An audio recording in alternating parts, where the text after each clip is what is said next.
When I first got in the league, there's a lot of tough guys, at least from my perspective, because once again, I considered myself the lowest on the totem pole, and I had to learn.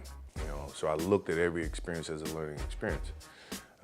Physically, it was a much more physical game than what it is today.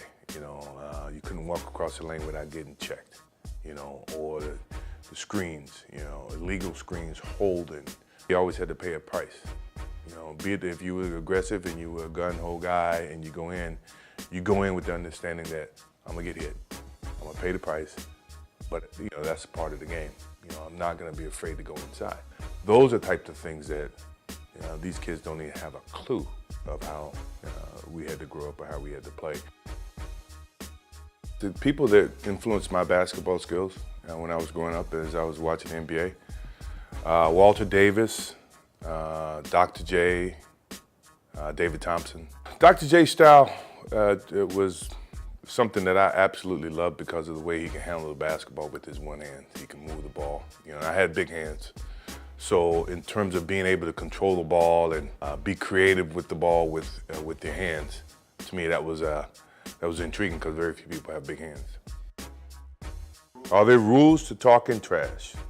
I only talk trash to people that I knew, my friends, Patrick Ewing, Bird, Magic, those type of guys. But I never talk trash to people that I didn't know or people I'm just meeting.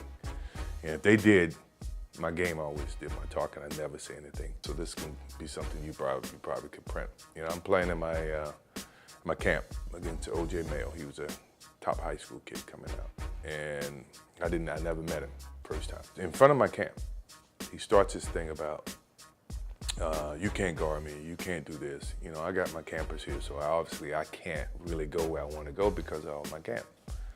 So I stop the camp, send the kids to bed. We go back to playing. And he starts his whole thing, that you can't guard me, you can't do this. And then finally I said, look, dude, you may be the best high school player, but I'm the best player in the world. So from this point on, it's a lesson. And from that point on, it was a lesson. He never won a game. I posted him up. I did everything. If I can ever show you that film, and if you can ever ask him that, ask him about the thing that happened at my camp. I don't consider that trash. I consider that fact. You call it trash. You got to be very competitive. I think a lot of my defense is because of my competitive nature, is that I don't want you to outscore me, or I don't want you to score a certain number of points on me. Gary Payton and I had an interesting competitive, he's supposed to be the glove. And the media made a little bit of a splash, and then the next thing you know, we're playing against him in 95-96 for the playoffs. And the whole thing was Jordan against the glove. I mean, he was good at defending, me to get the ball, but once I got the ball, I felt like I always had the advantage, so, it wasn't really a problem to me. He's a Hall of Famer now. I think he's very deserving of it, but we did have our battles. If I was in my prime, who would I want to play one-on-one with? That list is very long. Start off with Jerry West, Elgin Baylor, Kobe Bryant in his prime, LeBron in his prime, D. Wade in his prime, Melo. That's a good start. Yeah. I don't think I lose. Other than Kobe Bryant, because he steals all my moves.